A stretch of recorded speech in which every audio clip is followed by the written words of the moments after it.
Meet Zoe, our Aussie witch in the making. Hey guys, I'm Zoe. Life's pretty hectic when you're 14, living in the Aussie outback and going through witch puberty. Yep, you heard right. Witch puberty. My gran, she's a full-blown witch and she's teaching me the ropes. Problem is, my magic's about as predictable as the weather in Melbourne. 1 minute it's sunshine and rainbows, next minute it's a full-blown cyclone. Magic, mishaps, and mega mood swings. Between school, chores, and trying not to accidentally turn my annoying little brother into a cane toad, life's pretty full on. Every day feels like a balancing act, and sometimes I think I might just drop everything. Imagine trying to finish your math homework while your brother is running around the house, and you're also trying to keep the house clean. It's like living in a circus, but with more magic and fewer clowns. My emotions are like a roller coaster. 1 minute I'm laughing, the next I'm ready to cry over a spilled jar of glitter. It's not just the big things that set me off. Even the smallest mishaps can send my mood swinging wildly. One moment I'm on top of the world, and the next I'm in the depths of despair. It's exhausting, but also kind of exhilarating, like living in a never-ending drama. Gran says it's all part of coming into my powers. She's been through it all before and assures me that it's completely normal. She tells me stories of her own magical mishaps when she was my age, like the time she accidentally turned her best friend's hair green for a week. Her tales make me feel a bit better, knowing that I'm not alone in this. Apparently, my emotions can trigger my magic. It's like my feelings are directly connected to my powers, and when I get really emotional, things can get a bit out of hand.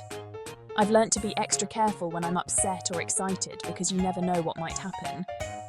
One time, I got so mad that I accidentally made all the lights in the house flicker on and off. Not sure how that explains why I made my history teacher sprout elf ears, but hey, at least it wasn't a tail. That was a particularly embarrassing day, but it did make history class a lot more interesting. My teacher took it surprisingly well, all things considered. I guess when you work at a school for magical kids, you get used to a bit of weirdness.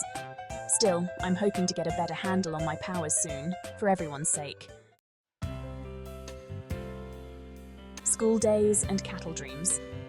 The title alone makes you wonder what kind of adventures lie ahead, right? School's a whole other kettle of fish. It's a place where the mundane meets the extraordinary, where every day feels like a new challenge. Trying to concentrate on algebra when you can sense every single emotion in the room is next to impossible. Imagine trying to solve for X while feeling the stress, excitement, and boredom of everyone around you. Plus, it's hard to explain to your best friend why you keep accidentally turning her water bottle into passion fruit juice. It's not like there's a manual for these things, right? 1 minute you're chatting about the latest episode of your favourite show, and the next, her water bottle is a fruity concoction. Last night, I even had this crazy dream where I was chasing a herd of glowing cattle across the outback. It felt so real, like I could actually feel the dust under my feet and the wind in my hair. They were mooing in French. Can you believe it? French. I don't even speak French, so how did my brain come up with that? Gran reckons it means something, but I'm still trying to figure it out. She always has these old sayings and interpretations for dreams.